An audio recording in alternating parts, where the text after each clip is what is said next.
السلام علیکم ورحمۃ اللہ وبرکاتہ۔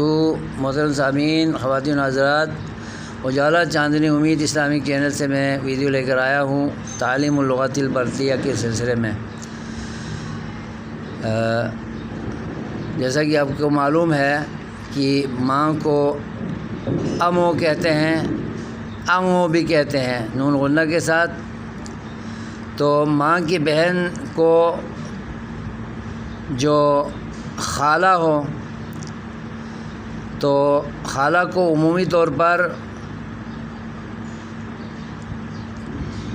تیتے انگو کہتے ہیں۔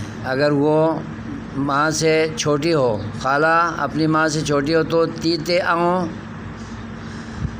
انگو یعنی چھوٹی اماں، اور اگر ماں سے ماں کی بڑی بہن ہو تو اس خالہ کو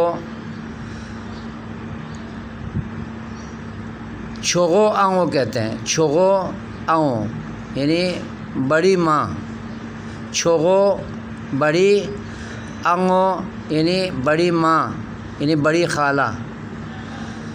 اور ماں سے جو چھوٹی ہو اس کو تیتے انگو کہتے ہیں یعنی چھوٹی اماں، اور ایک لہجہ مچوں بھی کہتے ہیں، مچوں